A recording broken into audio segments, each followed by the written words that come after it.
예수님이 이제 빌립보 가이사라 지방에 갔었을 때 사람들이 나를 누구냐 이렇게 물어봤어요. 그랬더니 뭐 세례 요한, 더러는 뭐 예레미야, 선지자 중에 한 사람이라고 합니다. 그랬더니 예수님이 이제 직격탄으로 제자들에게 물어봐요. 그러면 너희는 나를 누구라 하느냐? 그랬더니 그때 가장 성격 급하고 다혈질인 베드로가 아주 즉각 대답을 합니다. 마태복음 16장 16절에 보니까 시몬 베드로가 대답하여 이르되 주는 그리스도시요 살아계신 하나님의 아들이시니이다. 자, 정말 놀라운 고백이에요. 그때 예수님께서 17절에 보니까 예수께서 대답하여 이르시되 바요나 시몬아 내가 복이 있도다. 이를 내게 알게 하니는 혈육이 아니요 하늘에 계신 내 아버지시니라. 놀라운 칭찬을 하시면서 또 약속을 하십니다. 18절에 보니까 또 내가 내게 이르노니 너는 베드로라. 내가 이 반석 위에 내 교회를 세우리니. 이 믿음의 고백 위에 주님의 교회, 예수님의 교회를 세우리니 음부의 권세가 이기지 못하리라. 여러분, 교회는요 음부의 권세가 이기지 못하는 곳입니다. 그래서 엄청난 약속을 또 주시는 데가 뭐냐면 바로 그래서 베드로가요 로마 초대 교황이 되네요. 그 권세가 여기 있다는 걸 약속해 주셨어요. 19절 한번 다 같이 읽어볼까요? 시작. 내가 천국 열쇠를 내게 주리니 내가 땅에서 무엇인지 매면 하늘에서도 매일 것이요 내가 땅에서 무엇이든지 풀면 하늘에서도 풀리리라 하시고 놀라운 약속을 받게 됩니다. 이것은 베드로에게만 주신 약속이 아니라 동일한 신앙 고백으로 살아가는 저와 여러분에게도 이 하나님의 약속이 유효한 줄로 믿습니다. 자, 그리고 그 말씀을 하시고 오늘 본문이 시작이 돼요. 이때로부터 베드로의 놀라운 고백과 또 천국 열쇠에 대한 약속을 받은 이때로부터 예수 그리스도께서 자기가 예루살렘에 올라가 장로들과 대제사장들과 서기관들에게 자, 베드로는 이쯤 되면 이제 세상에 정말 예수님이 힘 좀 쓰시겠구나 그랬는데 지금 전혀 뜻밖의 얘기를 하시는 거예요. 많은 고난을 받고 죽임을 당하고 제3일에 살아나야 할 것을 제자들에게 비로소 나타내시니 얼마나 당황스럽겠습니까?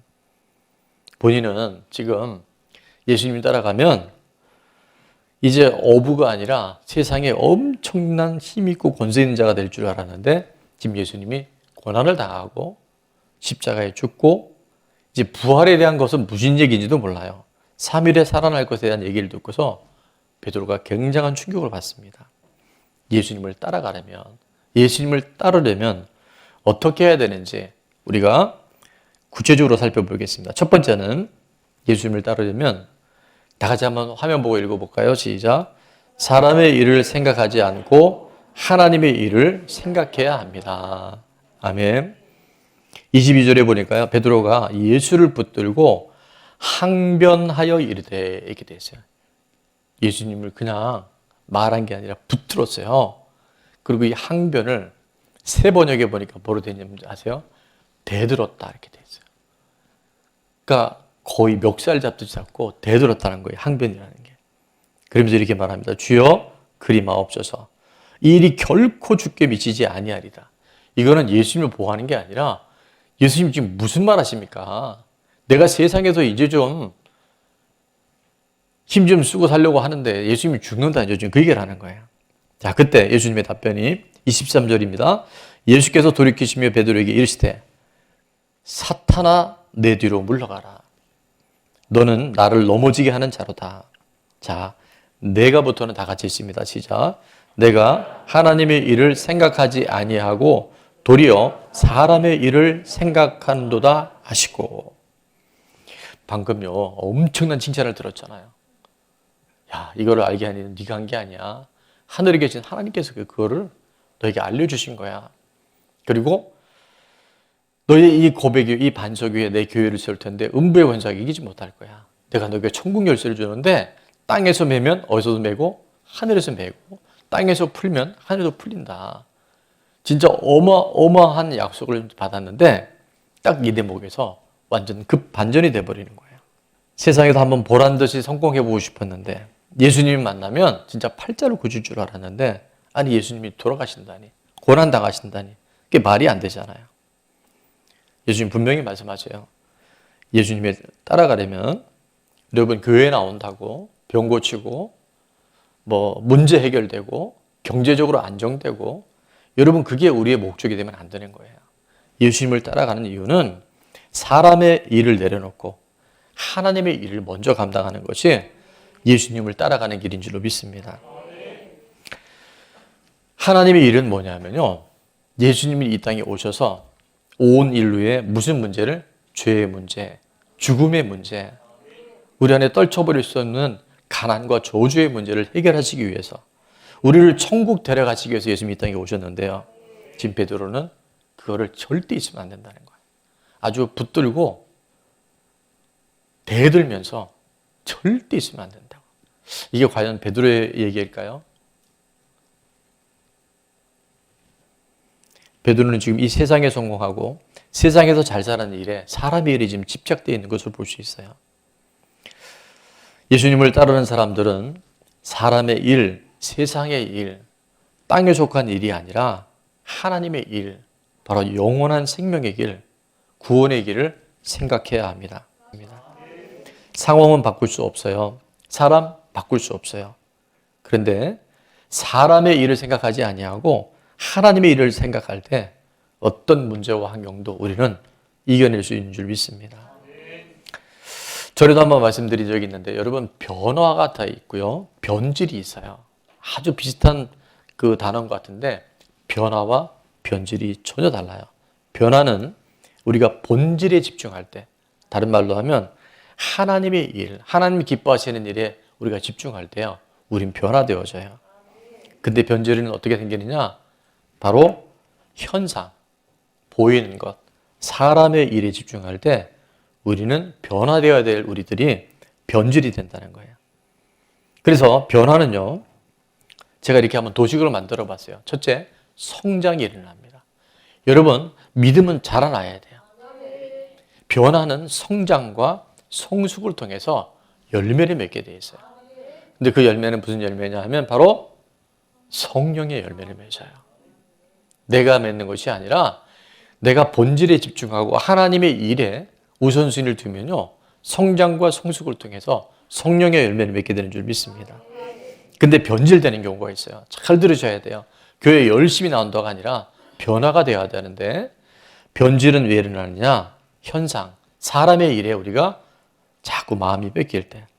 그래서 첫째는 정체가 돼요. 자라나야 되는데 정체가 되고 어느 순간 보면 퇴행해요. 올해 처음 받았던 은혜가 다 사라져버려요. 그렇게 건조하고 마음이 강뻑해져요. 이런 사람도 열매를 맺습니다. 근데 무슨 열매를 맺을까요? 육체의 열매를 맺어요. 자, 오늘 예배드리는 저와 여러분 안에 변화되어야 될 우리들이 변질되는 요소가 있다고 한다면 이제 사람의 일을 생각하는 자리에서 하나님의 일을 생각할 수 있는 터닝이 일어날 수 있기를, 변화의 주인공이 될 수 있기를 주 이름으로 축원합니다. 자, 화면에 제가 두 문장을 적었는데 다 같이 한번 읽어볼게요. 시작. 본질에 집중할 때 현상을 극복할 수 있습니다. 하나님의 일을 생각할 때 사람의 일을 극복할 수 있어요. 본질에 집중할 때요, 내 안에 믿음이 자라나요. 환경이 아니라니까요. 그리고 그런 사람은 점점 성숙해요. 지난주에 시험을 통해서 우리가 인내함을 통해 부족함이 없는 성장과 성숙의 성령의 열매를 맺는 성화 구원의 주인공들이 다 될 수 있기를 주 이름으로 축원합니다. 자, 질문입니다. 적용 질문.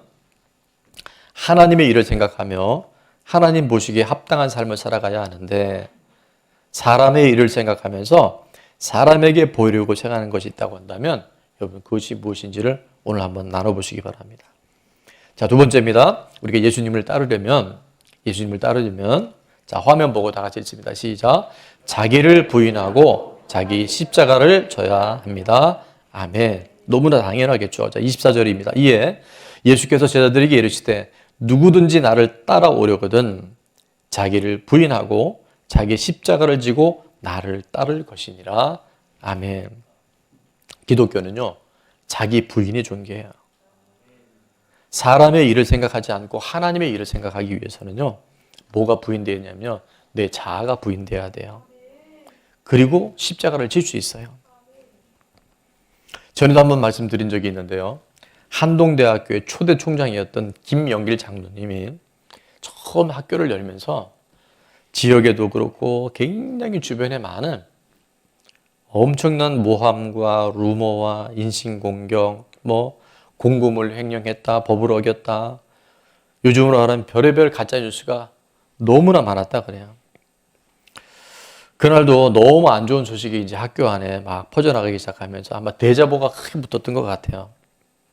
아내 권사님이 그 이야기를 전해 듣고, 오늘 이제 남편 장로님이 퇴근해 오면 정말 너무 힘들어 하겠다. 그래서 이제 저녁 식사를 다 준비해 놓고, 김영길 총장님이 이제 퇴근해 오셨는데, 얼굴이 분명히 지금 말도 안 되는 막 루머를 통해서 힘들어야 되는데, 별로 그렇게 어둡지 않더래요.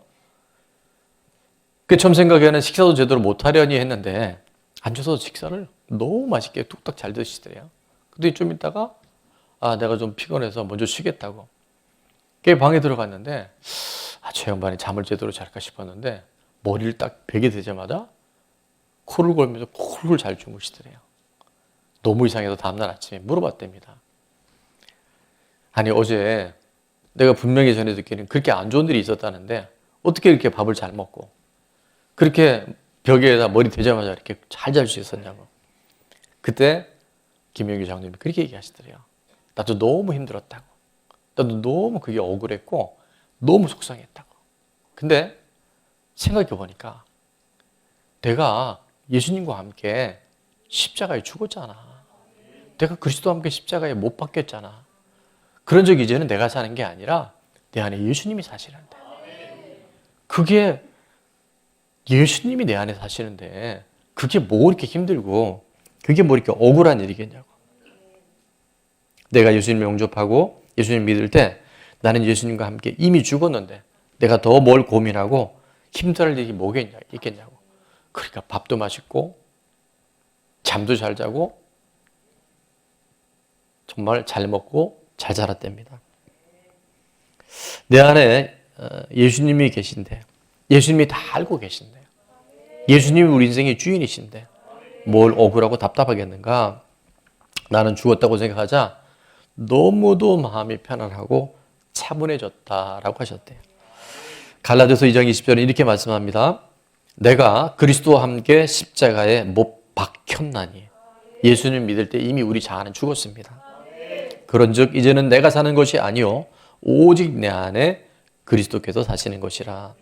이제 내가 육체 가운데 사는 것은 나를 사랑하사 나를 위하여 자기 자신을 버리신 누구? 하나님의 아들 예수 그리스도를 믿는 믿음 안에 사는 것이다. 이게 예수님을 따라가는 길이에요.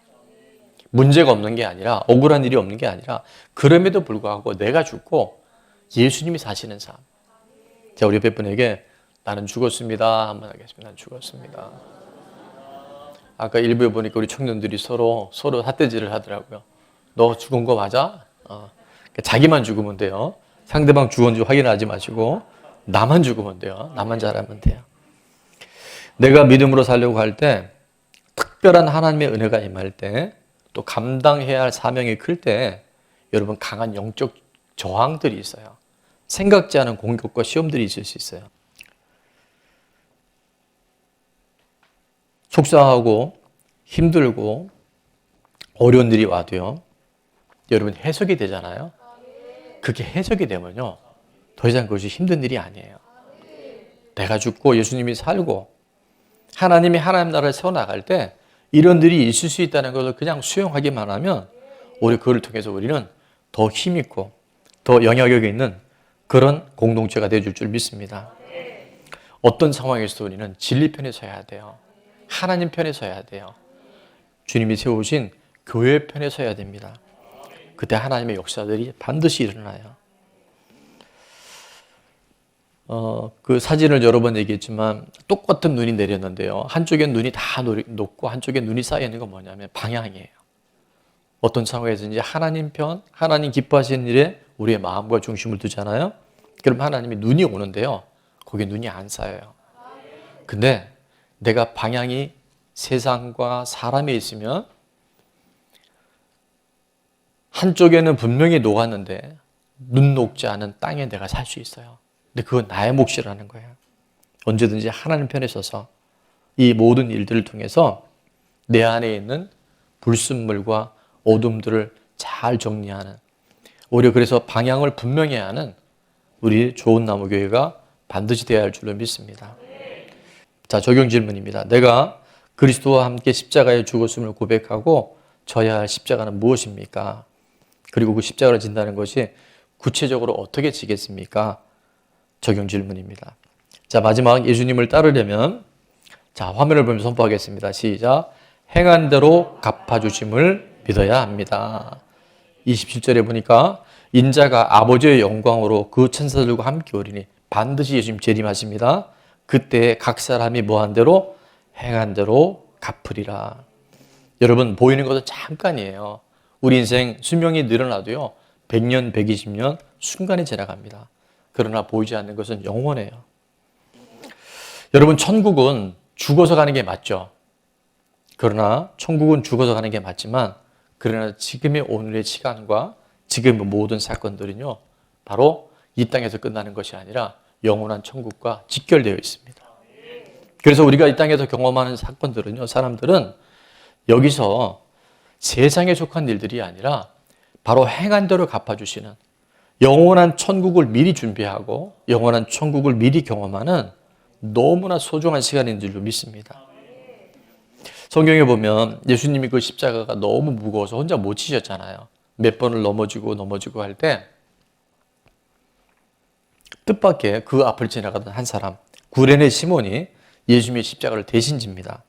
누가복음 23장에 보니까 그들이 예수를 끌고 갈 때 시몬이라는 구레네 사람이 시골에서 오는 것을 붙들어, 그러니까 강제로 붙은 거예요. 그에게 십자가를 지워 예수를 따르게 하더라. 정말 엉급결에 지금 이 십자가를 지고 예수님을 따르게 된 거예요. 예수님이 누군지도 모르고 따라가는 거예요. 근데 그렇게 억지로 진 십자가인데도요, 훗날 이 구레네 시몬이 진 이 십자가, 예수님을 따른 그 길은요, 그 개인뿐만이 아니라 그 가정과 가문과 후손들이 구원의 역사를 이루는 엄청난 사건이 됩니다. 그걸 어떻게 알 수 있냐 하면 로마서 16장에는 사도 바울이 위대한 믿음의 동역자들의 이름을 16장에 쭉 나열을 해요. 37명의 이름을 계속 거론합니다. 자, 그 중에 13절에 보면 사도 바울이 이런 이름을 고백합니다. 주 안에서 택하심을 입은 누구? 루포와 그의 어머니에게 문안하라. 그의 어머니는 곧 내 어머니라. 루포와 그의 어머니. 루포와 그의 어머니가 누구냐 하면 마가복음 15장 21절에 마침 알렉산더와, 그러니까 루포의 형이든 동생이었을 거예요. 알렉산더와 루포의 아버지인 누구예요? 구레네 사람 시몬.